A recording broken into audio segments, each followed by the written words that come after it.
Bonjour à tous, bienvenue dans cette deuxième partie d'opérateurs sur PowerShell. Ensemble, on va voir aujourd'hui les trois autres et derniers opérateurs qui sont les plus utilisés et on va commencer tout de suite par le petit sommaire.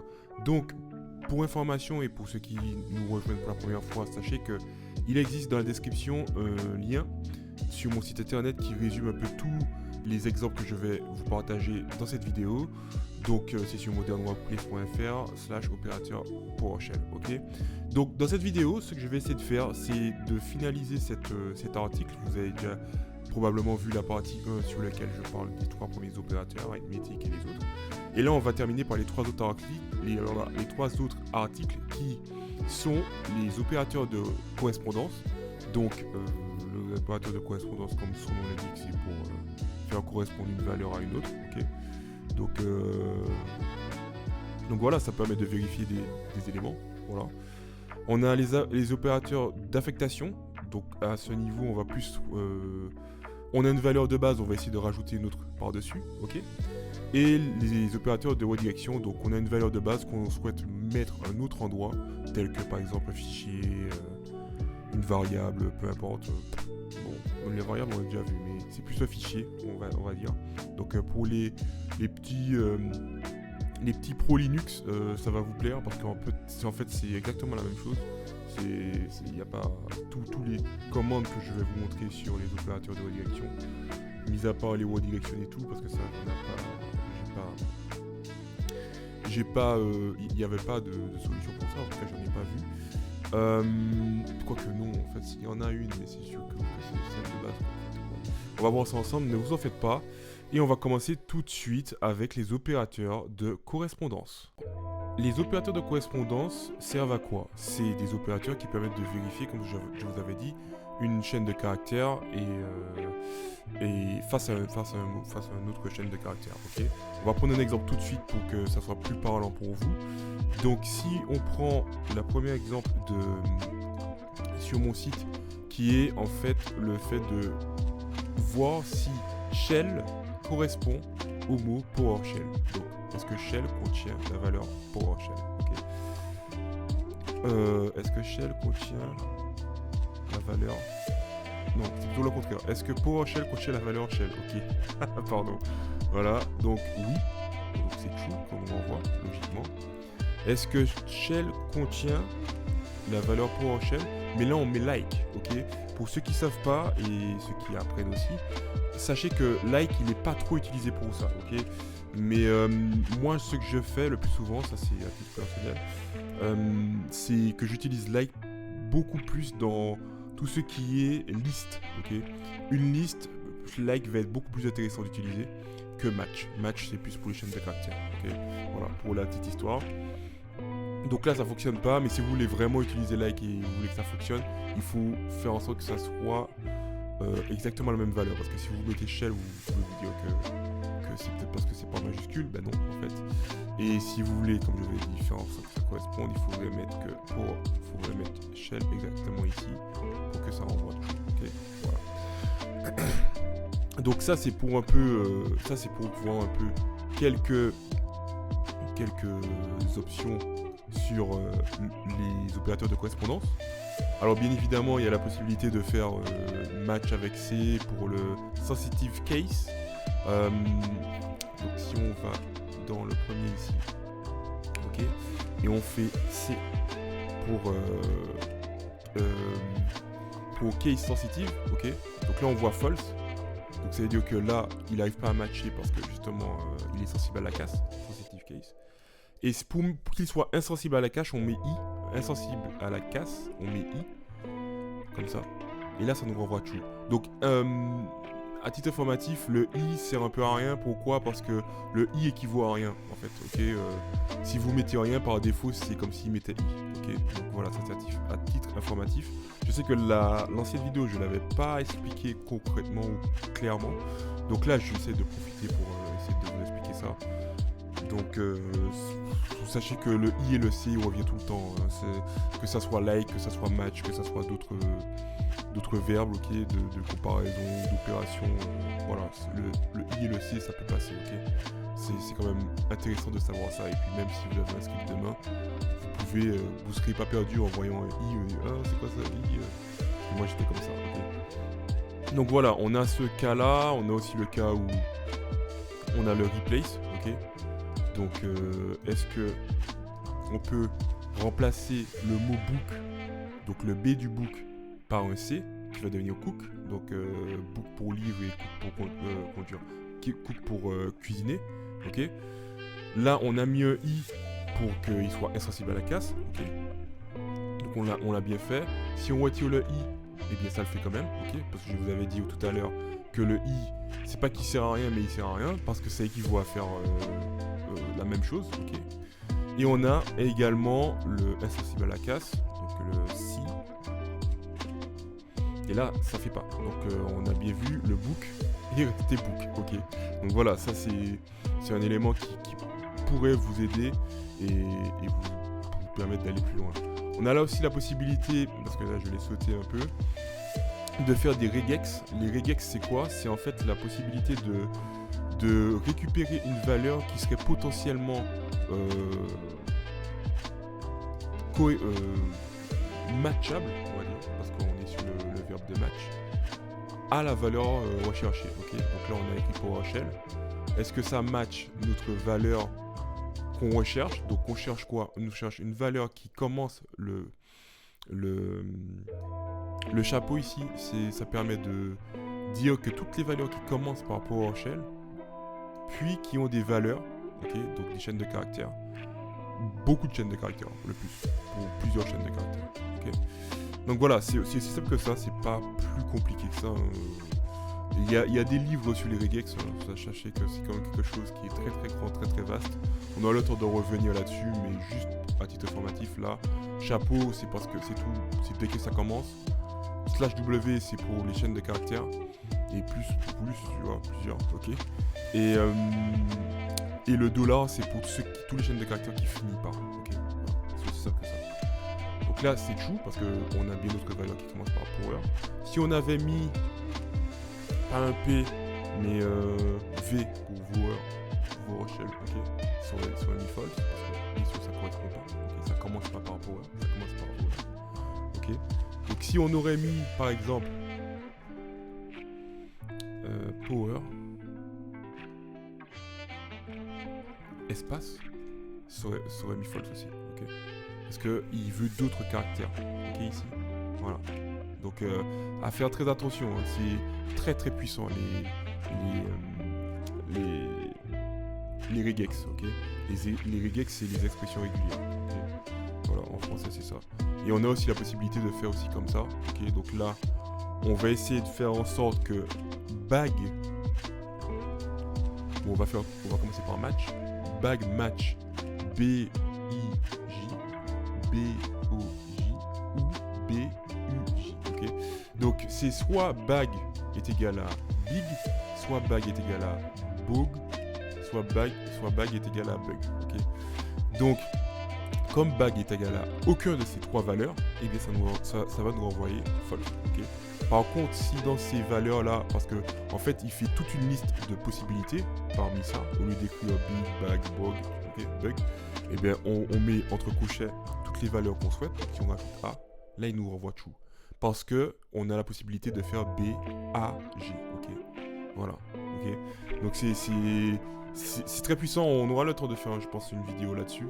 Mais sachez que ça existe et c'est possible en PowerShell. Il est beaucoup utilisé dans le cas des conditions, ok. On appelle ça les structures conditionnelles, je crois que c'est ça. Donc là où il y a les if, else, enfin tous ces éléments-là, les switch case, qu'on verra un peu plus tard, ok. Là on fait un peu à la mano, ok. Donc est-ce que c'est vrai, est-ce que c'est faux? Mais après vous allez voir concrètement comment le rendre dans un script pour qu'il soit vraiment puissant, en fait, ces différents éléments de comparaison, ok. Donc ça, on a vu ensemble les opérateurs de correspondance. On va essayer d'avancer un peu plus vite parce que sinon ça va durer encore 3 heures. Donc là, on a la possibilité avec like aussi de faire une liste. Donc là, on a une liste, donc une liste qui contient PowerShell et serveur. Est-ce qu'on a une valeur qui qui a, donc étoile c'est pour dire tout et n'importe quoi, ok, et qui se termine par un shell, ok, donc shell, donc oui, c'est pour un shell, donc ça nous affiche pour un shell, ok. Si on avait mis ici, ça aurait marché quand même, ok, parce que justement ça finit par un shell, ok. Si on avait mis ne serait-ce qu'un espace comme ça, il nous aurait rien envoyé parce que ça termine pas par shell, parce que ça termine par shell espace, ok. Donc vous voyez, c'est très sensible, ok. Pas besoin de mettre la casse ici, mais voilà, c'est quand même quelque chose qu'il faut faire attention. Vous se dire, mais comment ça se fait que ça fonctionne pas, ça termine par shell et tout. Non, c'est parce qu'il y a un espace, ok. C'est con, mais c'est aussi ça. C'est ça qui te fait perdre des heures et des journées même de travail alors que c'est juste un espace, un point, voilà, c'est des éléments comme ça que les ingénieurs se pètent la tête, ok. Voilà, c'est ça notre vie. Donc là, on va essayer de déclarer deux valeurs. Donc A est égal à 10 et B est égal à 25. Donc A est égal à 10 et B est égal à 25, ok. Et on va essayer de les comparer aussi, parce que avec le is, il est possible d'essayer de faire une comparaison, un opérateur de correspondance, ok. Donc est-ce que B correspond à int?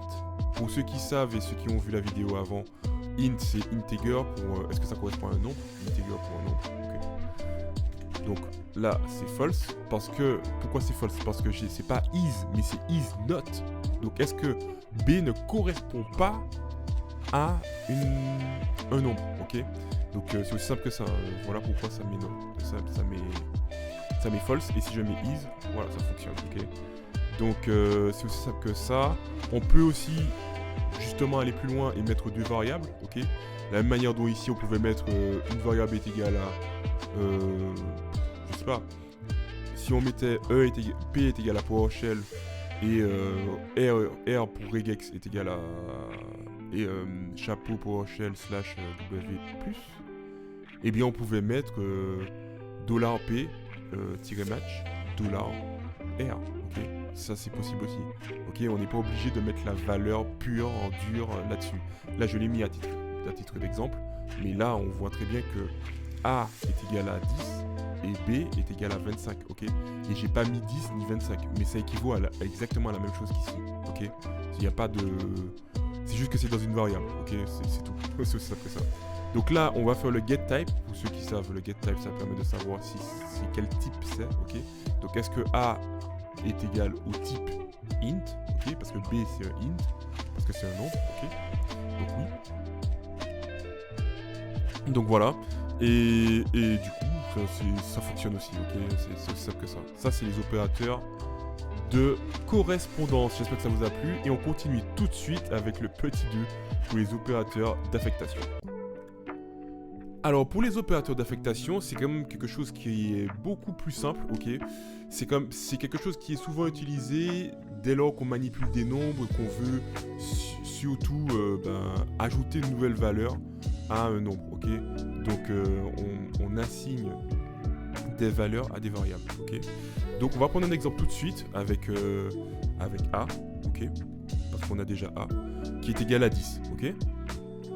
Donc l'affectation simple, c'est de faire on peut faire comme ça, hein, comme on avait écrit avant. On va mettre A est égal à maintenant 60, ok, parce que voilà, 60. Et on va essayer de ce qu'on appelle comment on appelle ça? Ouais, incrémenter, voilà, c'est le mot. Incrémenter la valeur A. Donc c'est quoi? Ça équivaut à faire A est égal à $A est égal à $A plus 1. Ok, donc ça fait 61, ok. Voilà. Mais sachez qu'on peut faire A++, et si on fait A, ça fait 62, ok. Donc au lieu d'écrire quelque chose comme ça, qui est hyper long, voilà quoi, on est des fainéants, les informaticiens ils sont tous fainéants, enfin les ingénieurs ils sont tous fainéants, ne crois pas que... Hein. Voilà, donc on utilise A++, et là ça incrémente, ok. Si on peut faire A++ encore, je sais pas si A++ ça fait quoi. non, ça fait rien, ok. Non, parce que moi j'ai jamais fait, enfin, c'est pas intéressant. A++ c'est connu, ok, tac, tac. Ok, et là on est déjà à 70, ok. Et on est à 71, voilà, ok. Donc la même manière dont on peut faire A++, on peut faire A-, ok.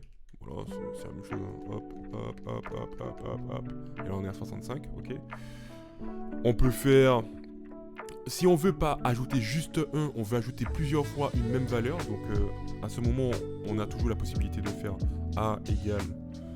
$A est égal à $A plus 3. Ok. Donc là, on a ajouté à 65 3 et ça fait 68. Ok. Maintenant, si on souhaite faire ça en mode rapide, on ferait A plus égal. Voilà. Plus égal 3. Ok. Si on fait ça, entrée, on a 71. Ok. Donc on peut faire aussi A moins égal 3. Ok. Et là on a 68. Ok. Donc on peut faire aussi multiplier. Ok. Qui est égal à 204. Et on peut faire diviser aussi. Hop. Qui est égal à 68. Ok.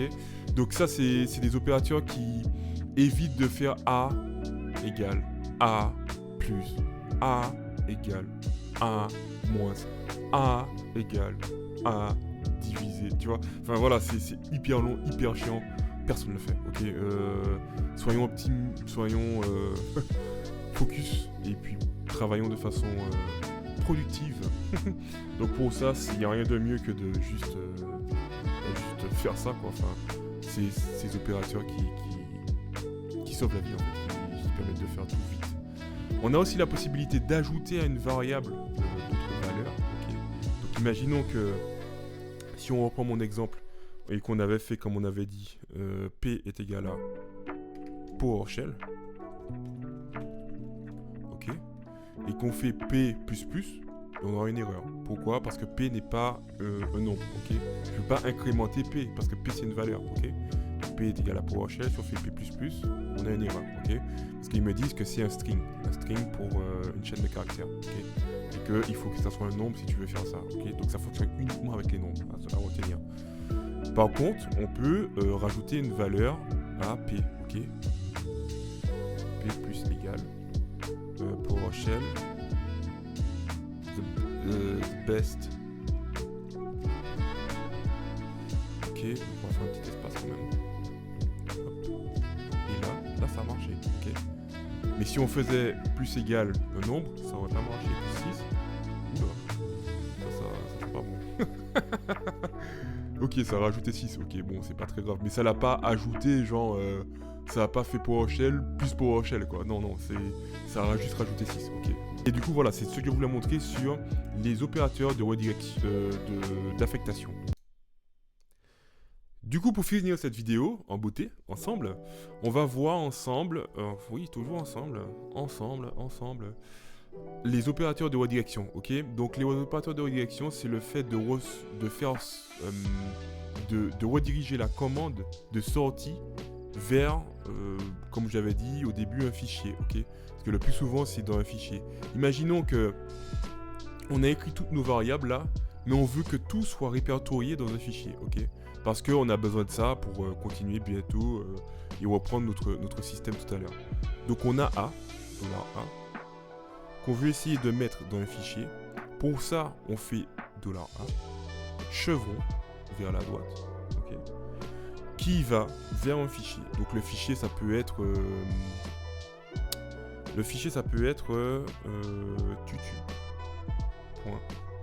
tutu.txt, ok. Sachez que vous pouvez mettre l'extension que vous voulez. Vous pouvez mettre docx, tout ce que vous voulez. Et ça l'ouvrira en docx, ça l'ouvrira en txt, etc. Ok. On pourrait xls, ok, xls. Enfin voilà, comme vous voulez. Mais moi je vais la mettre en txt, comme ça c'est sûr qu'il n'y aura pas d'erreur, ok. Mais ça fonctionnera aussi très très bien, ok. Donc on va faire $A. On envoie la variable, donc la valeur de $A dans le fichier tutu.txt. Donc si on fait dire, on a tous les éléments du du répertoire, ok, et on voit pas de tutu, ok. Donc j'ai fait CTRL-C, ok, pour arrêter la commande, pour ceux qui savent pas. Ça permet d'éviter de faire entrer. Et voilà. Du coup, on va faire $A, chevron vers la droite, tutu.txt.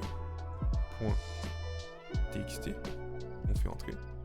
On fait dire pour voir la valeur. Et là, on voit un tutu qui s'est créé. Okay. Voilà. Donc D, il y a les modes, hein, pour ceux qui savent pas. Oula. Pour ceux qui savent pas, il y a les modes. Donc D, c'est pour directory. R, je sais pas, je crois que c'est read. Je sais pas si c'est read. Enfin, en Linux, je connais, mais là, j'ai pas encore étudié, je vous avouerai. Mais du coup, voilà. On va pas s'attarder là-dessus. Hein.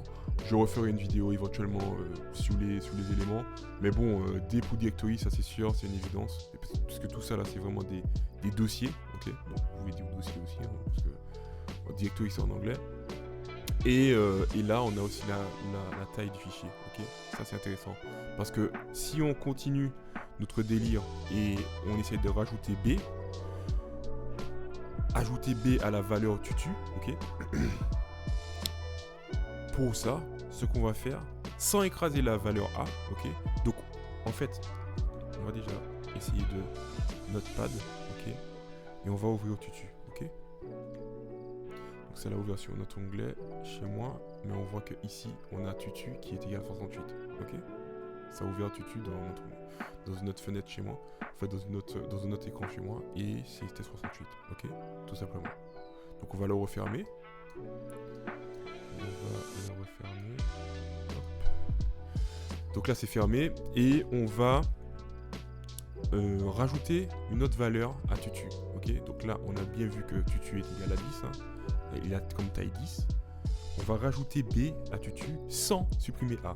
Donc pour ne pas supprimer A, on fait double chevron et on envoie vers le fichier tutu. Okay. Comme ça. Et là, si on refait dire, on voit que le fichier a augmenté et il est maintenant 18. Et si on ouvre le fichier, hop, on voit ici que tutu est égal à 68 et 25. Okay. Donc ce qu'on fait le plus souvent, ok, c'est plus qu'on met. Donc est-ce que j'ai une autre variable là que j'ai déclarée A, B, c'est tout? C'est tout ce que j'ai déclaré? P, ok, P, on va mettre P. On va mettre write host, ok, pour à chaque fois j'écris write avec la couleur quoi. C'est grave docteur. Nos variables sont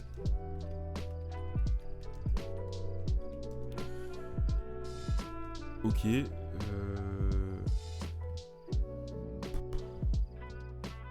P égale à $P. Ok, donc ça met ça. Ok. Pour pas que ça va à la ligne, je sais plus du tout. $post, on va essayer peut-être.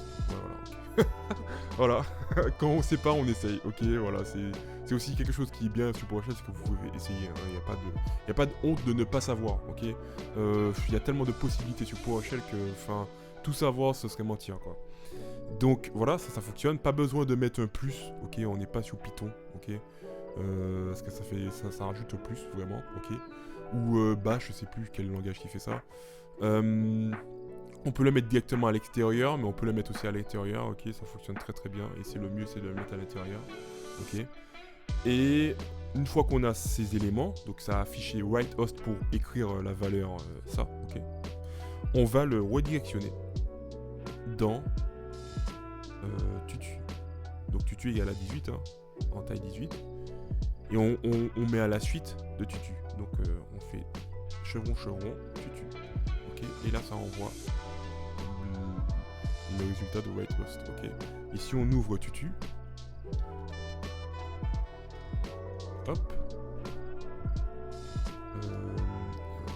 il était déjà ouvert, donc on va le réouvrir. Ça n'a rien fait du tout. Le gros fail. Bon, c'est pas grave. On va faire comme on a dit.